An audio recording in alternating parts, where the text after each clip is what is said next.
My name is Camilla, and I believed it. I believed that when someone says, "I'm going to change," it's because they feel it. But the narcissist hasn't changed.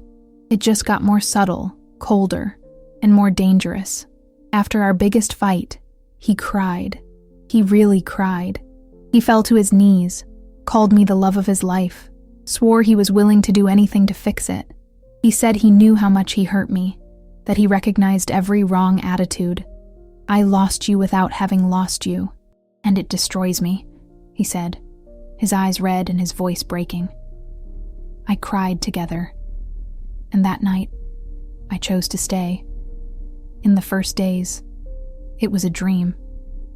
He was more attentive, affectionate, full of phrases that made me believe that this time, it would be different. He started the day with sweet messages. I wondered how I was, and he even said that he wanted to seek help. "Because I also have my wounds, Camilla," he said. But that's exactly where the new cycle began. More subtle, more discreet, and much more cruel. The narcissist understood that promising me change was the key to keeping me stuck, that feigning awareness was more effective than denying. So he no longer silenced me with shouts or direct silences. He silenced me with good intentions, with beautiful words, with strategic smiles. I began to notice that every time I pointed out his behavior, something that hurt me, something that was repeated, he reacted with a calmness that disconcerted me. "You're right," he said. "But do you realize how you are still very sensitive about this? Maybe it's something yours, not mine." And that's it. He admitted it, but gave the weight back to me. There was a night when he arrived late, smelling of alcohol and confusing excuses. He said he was with his friends from work, that I didn't need to be so insecure. "You said you wanted me to change, didn't you? I'm trying, but you also need to do your part."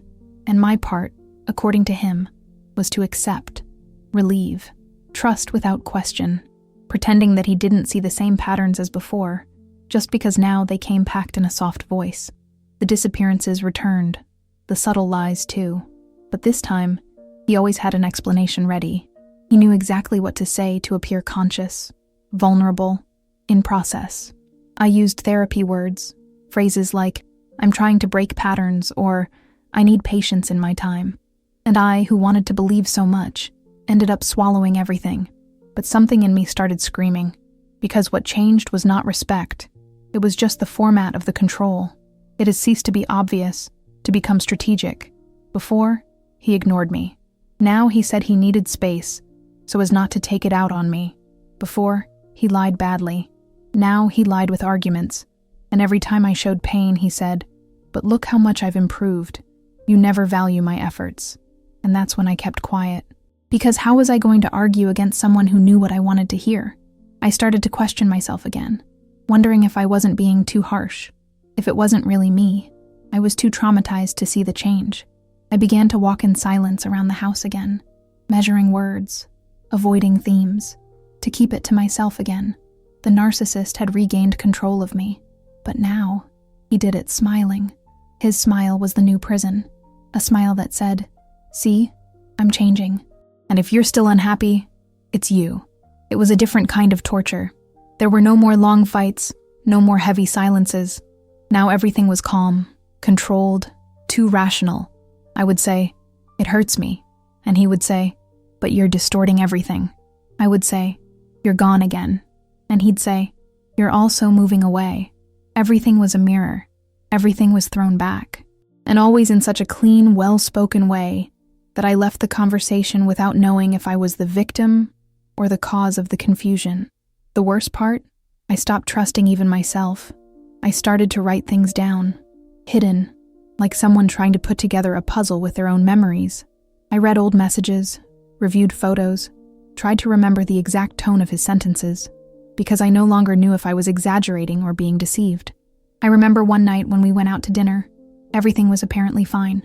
He laughed, made plans, complimented my outfit, but in the car, returning home, I commented on a friend who ended an abusive relationship, and he was quiet for a while. Then he said, in that low and cold tone, "It's funny that you talk about it, when sometimes you act just like her ex. Controller. Too intense." That paralyzed me. I, who never forbade him from anything, who always gave in, who always questioned myself, being compared to an abuser, just because I talked about pain. I got home and went straight to the bathroom. I closed the door, looked at my reflection, and thought, have I become what he says I am? Doubt was like poison, and that's what the narcissist did now. He did not deny the pain. He made it sophisticated. He transformed it into an argument, into a dialogue, into a false evolution. But the essence was the same. I was still alone in the relationship, alone trying to understand, alone carrying the guilt, alone loving for two. He said he was trying to change, but he never took responsibility. He never said, I made a mistake. It was always a but, a you too. And the cruelest thing, he did it calmly, in a low voice, with logic. And I, tired, lost, started to get sick. I started to sleep badly, eating little, feeling chest pains, doubting my emotions, living in alert, as if she were always about to be accused, questioned, invalidated. But on the outside, everything seemed perfect. He spoke of me with pride to others. Camila has been amazing in this process. Process? Which process? The reprogramming of my own mind. One day my best friend called me. He said that I was missing, that my voice was strange, and I for the first time almost told everything. But I stopped in the middle. Because the narcissist had taught me to doubt even what I felt, thinking that maybe it was unfair, that maybe he was really trying. But deep down, I knew. He hasn't changed. He only learned to hurt me in a way that felt careful. And that kind of pain, the one that comes disguised as care, it is the one that takes the longest to heal, because you don't see the coup coming. You only feel the blood flowing afterwards. It was months of living like this, in the shadow of promises, in the shadow of a change that never really happened. It just got sleeker, cleaner, more dangerous. The narcissist has become a master at looking like a transformed man. And I became a hostage of my own hope. I remember a specific Sunday.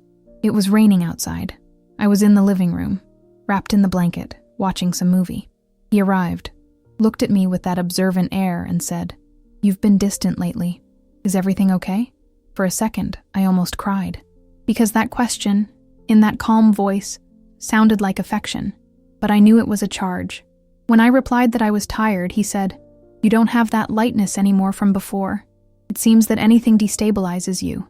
I felt a tightness in my chest. And he added, "Maybe you need help." That was it. The narcissist positioned himself as someone superior, mature, conscious, while disassembling myself with phrases disguised as concern. It was always about my state, never about what it caused. And I kept moving away from everything, from me, of life, of others. He noticed, and he used that. He began to comment, "You isolated yourself. Before you were more present." I wanted to scream, "You were the one who made me cringe." But he was too smart. He knew how to invert the script. And I, exhausted, began to conform, thinking that maybe, in his own way, he was really trying. But then, something happened. I received an anonymous message, short, direct, from a woman saying, "Watch out for him. He's done it before." My body froze. It was no surprise. It was confirmation of everything I already felt, but that he made me doubt. I spent hours looking at my cell phone screen. I could ignore it, pretending it was a lie, that it was someone wanting to get in the way. But I knew. Deep down, I always knew. That night, he came home and tried to kiss me. I turned my face away. He smiled calmly. Problems at work? And in that smile, I saw everything. The game, the control, the manipulation, the perfect performance. And I, for the first time, didn't smile back. I went to sleep with my heart racing. But it wasn't fear. It was a beginning of courage. Courage to see, to accept, to stop fooling myself. The narcissist had not changed. He had only gotten better, in hiding who he really was. And the cruelest, it's just that he knew I was going to believe it. Because he studied my pain. He studied my neediness. I knew exactly how to look like the man of my dreams, while still being the nightmare of my mind. It took me a while to react. The body slows down when the soul is exhausted. I did everything in automatic mode. I woke up, answered, smiled in public. But inside, the urge to scream increased with each gesture disguised as love. Every time he said, "You need to trust more," my chest tightened. Why trust what? in the illusion, I started to notice everything. In the looks, in the breaks, in the way he always left a loose end in the stories, in the compliments that were followed by comparison. You look so beautiful. When he doesn't talk too much. I admire your strength, but you complicate everything. It was always like this. One hand strokes, the other pushes. And I pretended that everything was fine, because confronting the narcissist was entering a labyrinth with no way out. He always had the right answer, the logical argument, the rehearsed speech. And me, I only had pain. Until one night, I heard myself. It was late. We were in bed. I was facing the wall and he was playing with his cell phone, as always. I asked softly, "Do you still talk to that woman at work?" He sighed, put down his cell phone and said, "That again? I thought you were already more balanced." The word balanced cut deep, because that was it. He no longer called me crazy. He called it unbalanced, of insecure, of emotionally fragile. Clean words, spoken in a low voice, but with the same intention as always, to make me doubt my reality. I got out of bed, went to the bathroom, closed the door. I looked at myself in the mirror with red eyes, my hair messed up, my soul squeezed. And in that reflection, I saw a woman who had already begged for change, and he only received silence disguised as progress. There, alone, I understood what he did. He hasn't changed. He adapted. He transformed manipulation into dialogue, the omission in space, the control in respect to the phases. And I, with my clean heart, believed. But there, looking at myself, I finally understood. He was not the one who changed. I was the one who adapted to continue fitting into something that was never love. The next morning, he invited me to have coffee together. He talked about plans. He smiled as if everything was at peace. But I no longer smiled with my eyes, only with the mouth, just to finish what needed to be closed. I didn't warn you that I would go. I didn't make a speech. I just started to come out inside. I left hopes. I left the justifications. I got out of the repetitions. And for the first time, I really left. I really left, even though we still live in the same house. Because when we understand that love has become a staging, the body can even remain there, but the soul is already packed. In the following days, he did not notice. The narcissist followed his script. He made coffee, talked about series, touched my shoulder as if his body still had access to mine. But something inside me had already closed, and he began to feel it. Not because I changed my tone of voice, but because I stopped looking for his. That's when he stepped up good behavior. She started to say that she wanted to go to couples therapy, that I was reading about healthy relationships, who understood a lot about how he hurt me. And he looked at me with the same look as before, that look that made me feel special and arrested. But now I saw the trick. He didn't want to evolve. He wanted to arrest me. Again, with promises, with assembled phrases, with words that mimicked change. And this time, I didn't believe it. I already knew that he didn't want to deal with what he did. He wanted me to forget, that I erased everything so he could start over without any responsibility, as if the new phase had greater value than the past pain, as if the "now I'm trying" erased the "I hurt you 1,000 times. And that's when I decided I was really going to leave. Body, soul, everything. I waited for the right time. I started to keep documents. I spoke to a close friend. I organized my departure in silence. The same silence he used as punishment, I now used as liberation. It was my strategy, my protection. Last night, he looked at me while he was washing the dishes and said, I feel like we're getting better, And I just shook my head. He said nothing, because I had nothing more to say. The next day, he left early, and I closed the door behind him as if closing a cycle. I grabbed my backpack, I took my courage, and I left. No screaming, no cards, no questions asked. What he did to me did not deserve explanation, because he never really wanted to hear it. He only manipulated words to maintain control, but now he had no control of anything anymore. Today, writing this, I don't see myself as a victim. I see myself as someone who has survived the most dangerous lie, that of a man who swears he has changed, but has only learned to hide better what he has always been. And this truth set me free. The truth set me free. But before, she tore me inside without pity, because the narcissist doesn't feel sorry for anyone, as if he were a heartless person. There's nothing beautiful about getting out of a relationship with a narcissist, There is no victory with fireworks, nor an immediate feeling of relief. What comes first is silence, but not the oppressive silence he used. It's a strange silence, full of echo, where everything hurts and everything seems too empty. And yet, it was the only possible way out. In the first few days out of that house, I felt like a fugitive, like someone who ran away without knowing where he was going. But at the same time, I had a new sensation, the lighter body. For the first time in a long time, no one was watching me. No one demanded emotional coherence from me. No one called me intense for feeling too much. Freedom came in small doses. No hot coffee without rushing. On the first night of sleep without anxiety. In the long bath without fear of causing distance. I didn't have to tiptoe. He didn't have to hide tears. He didn't have to smile with his eyes off. And little by little I came back to myself. The Camila from before was still there. Hidden. Wound. But live. And it was this woman that I started to listen to. The woman who knew what she wanted. That he felt guiltless. That he loved without begging. The narcissist tried to reappear. He sent a message days later. You left as if I were a monster. I deserved an explanation. And for a few seconds, the old pattern tried to pull me back. The will to justify, to clarify, to be fair. But I didn't answer, because he never wanted explanations. He just wanted to keep the cycle turning, and I had already left it. Today, when someone asks about this relationship, I don't talk about hate. I speak of warning. Because the most dangerous thing about a narcissist is not when he screams. That's when he plays conscious. When he uses his pain as an argument to keep hurting you.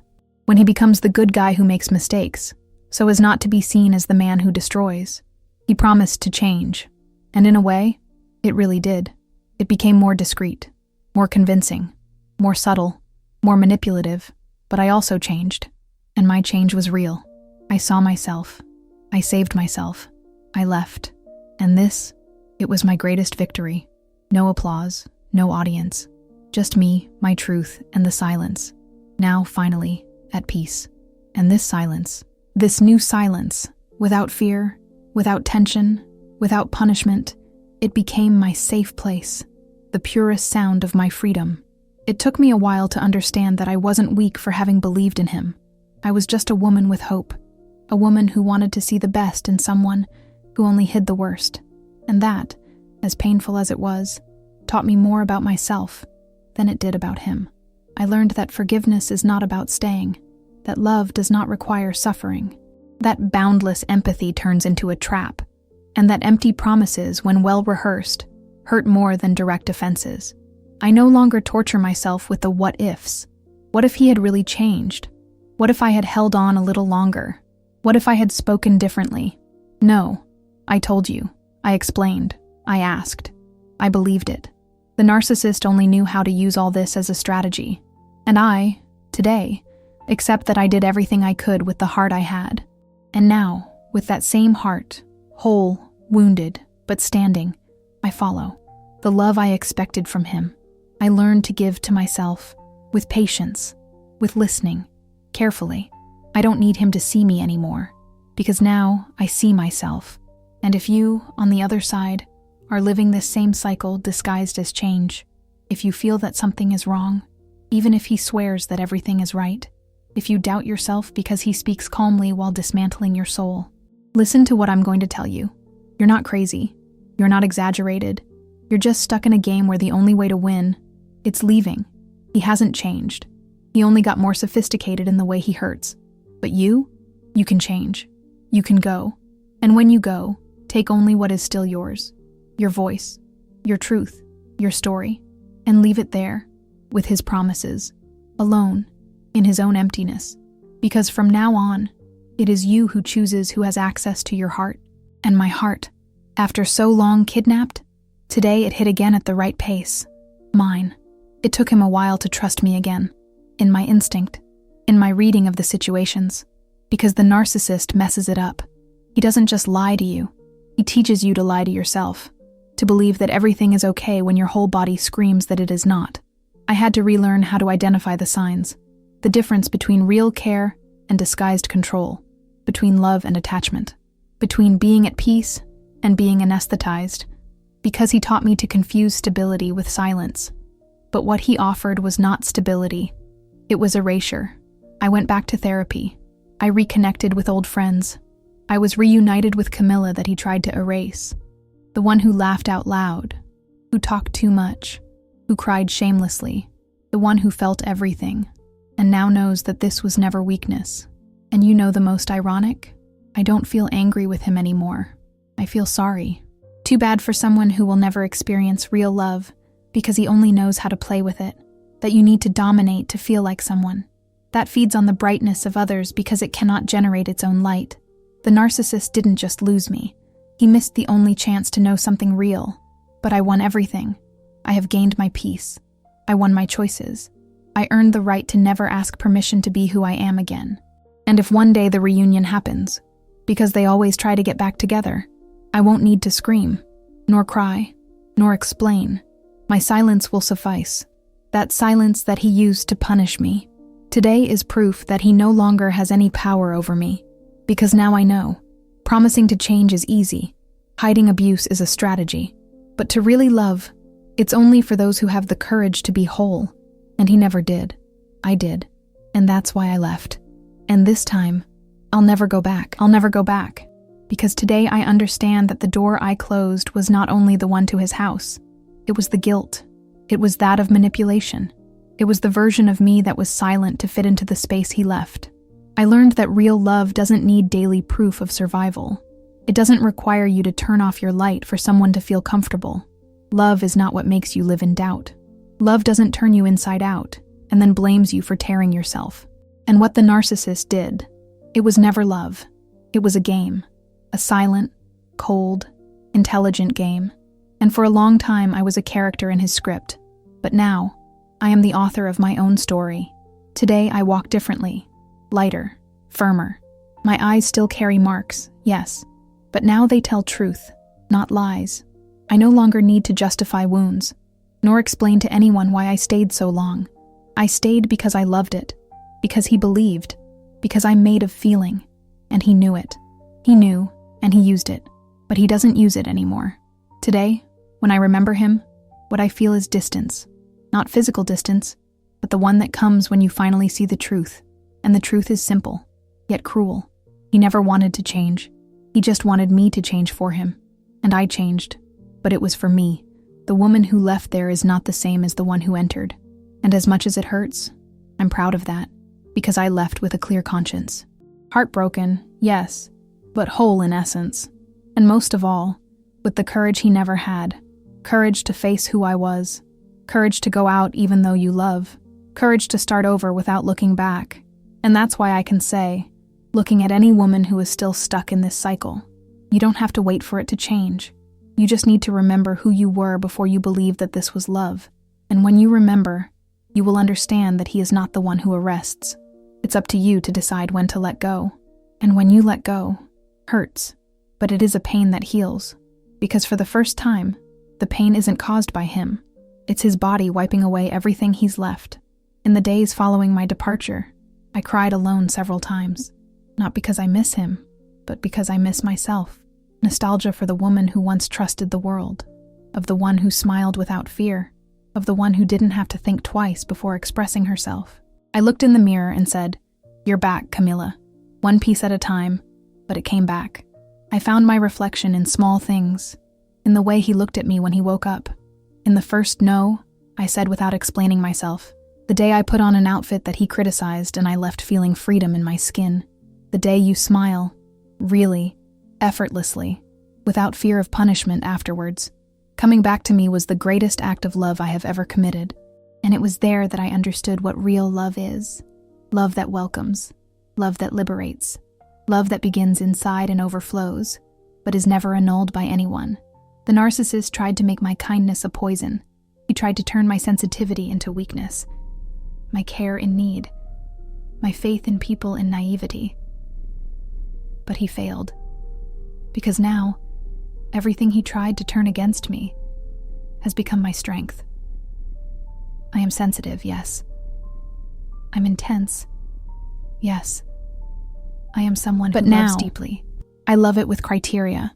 Now, My love is not offered as a prize to those who just want to have control of my pain. I don't hold anger. I keep a conscience, because consciousness is what keeps me from going back to where I almost got lost. And if one day he hears this story, you may feel exposed. But the truth is that I'm not talking to him. I'm talking to who I went to, with who you are, with every woman who believes that love is silent resistance. Right. Love doesn't test your limit every day. It doesn't say it will change, just to change the way it hurts. He does not put his pain on the waiting bench while asking for more patience. Love, governess. And if it's not that, it's not love. It's control. And we don't accept control anymore. Never again. Never again. Because the price of staying in this place is too high, and no promise of change is worth your mental health, your identity, your soul. Today I understand that everything he said was for love, was in fact a way of bending me. His promises weren't commitments. They were bait. Perfect plays to keep me connected to him for another cycle, another excuse, another chance. And I always gave it that chance. Because I loved it. Because I believed that everyone can change. But what no one told me is that love is not enough when only one is willing to be true. And that real change doesn't come from the fear of losing you. It comes from the awareness of what you've done. The narcissist has never had this awareness. He was afraid. Fear of losing the comfort, the control, the source of emotional energy that was my heart surrendered. But love, it's not a comfort zone for anyone. It is mutual surrender. And this he never knew how to do. Today, if I could talk to Camilla, who was in that house, in that dark room of the soul, with her chest full of doubts and her heart tired of false hopes, I would say, it's not you who is being difficult. It's not you who feels too much. You're just trying to water one garden where the other plants thorns. And now that I walk on my own 2 feet, every step is a declaration of love to myself. I never go back to any place where I need to explain why I deserve respect. I will never be silent in the face of an empty apology. I never again give my peace in exchange for a promise, because I am more than what he tried to make of me, and my story doesn't end with the pain he left. It ends here, with my firm voice, with my light body, with my soul free, and with this certainty sealed in his chest. When the narcissist promises to change, don't listen to what he says. Notice what you keep missing every time you believe. And if you're still in this story, thinking he just needs more time, don't wait. Because while you wait for his change, you forget who you were. And forgetting about yourself, it's the highest price anyone can pay for a love that was never real love. I paid this price with my dreams postponed, with my wills silenced, with my light diminished. I woke up every day hoping that this would be the day of the promised change, the day when he would finally act with the love he claimed to feel. But that day never came. And do you know why? Because he never wanted to change. He just wanted to keep it. Maintain control, maintain admiration, to keep his version of me, shaped, quiet, always willing to understand what was impossible to justify. The narcissist didn't change because he didn't see a problem with who he was. He saw a problem with who I was when I was no longer convenient. When I complained, I was sensitive. When I questioned, I was controlling. When I kept quiet, I was cold. When I cried, I was manipulative. He wanted me to be moldable, but too alive to continue nurturing his ego. Today, I know. I was not loved. I was used. I was deceived with beautiful phrases and calculated gestures. But now, after all, after surviving the constant presence of someone who said, "I love you," while breaking me inside, I finally understood what real love is. And it starts here, in me, in my silence full of peace, in my solitude full of truth, in my freedom that no longer needs anyone's approval to exist. The narcissist thought he was deceiving me, but in the end, he was the one who lost the most, because I left, and I took everything he never knew how to value. My presence, my loyalty, my truth, my light, and I left behind only what was his, the lies, the manipulation, and the empty promise of a change that never existed. This is my story, and it ends with a choice. Never again open the door to those who only learn to hide better what they are, because hiding better is not changing, and a well-made disguise is still a lie. Only now, I see. I see between the lines, in the soft silences, in the compliments that come with a hidden knife. in the hugs that tighten just enough for you to forget for a moment that you have already been suffocated so many times. Today, every time someone says, "He looked so good," I just smile slightly, because I know that the world only sees the stage. He only sees the performance. He only hears the calm tone of voice, the beautiful words, the speeches about self-knowledge, growth, empathy. But I lived behind the scenes. I know the script. I know that behind the supposed evolution, there was calculation, control, repetition. And while everyone saw progress, I felt the pain evolving too, in a quieter, more subtle, more hidden way. And that's why it hurts so much. Because the narcissist doesn't break your body. It breaks your perception of reality.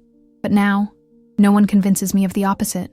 Because the woman who left there is another. I don't need screams anymore to recognize the violence. I don't need slamming doors anymore to feel that something is wrong. Today, a crossed sentence is enough. A blank stare, a feeling in the chest. And I listen. I respect it. Because now, I believe in myself. I was the love, the home, the healing. And he only knew how to use all this as a shield, to hide what I never wanted to change. But his time is up, and my started. Now, every step I take is mine. Every silence I choose is peace, not punishment. Every limit I set is an altar to my dignity. And if I had to leave just one sentence for those who are still stuck in this cycle of false promises, it would be this: if the only thing that changes is the way he hurts you, so he didn't change. He just adapted, so he wouldn't lose you. But the truth? It's just that he lost. He lost everything. Because I left. And for the first time in my life, I left in one piece. And leave in one piece. It was the biggest victory of my life. And because the hardest thing was not leaving the house, unpacking, cutting contact. The hardest thing was getting out of that version of me that he built with manipulation, promises, and guilt. The version that doubted his own pain, that he apologized for feeling, that I believed that if he was trying, then I should keep holding on. But this version died the day I understood that change without conscience is just strategy, and that loving someone who lives disguising what they are is a kind of abandonment that we practice against ourselves. Today, I don't expect him to understand anymore, nor that he apologizes, nor that he recognizes everything he has done, because the forgiveness I needed, it wasn't his, it was mine, and I forgave myself for staying, for having believed, for having dreamed of a future that deep down, I already knew would never come. And now that I'm here, standing, back, whole, I can say without fear, he promised to change, but I was the only one who really changed. I changed the path, I changed the direction, I changed fate, and now I follow. No rush, no pain, no turning back. Because when you survive a narcissist, you learn to honor your own history.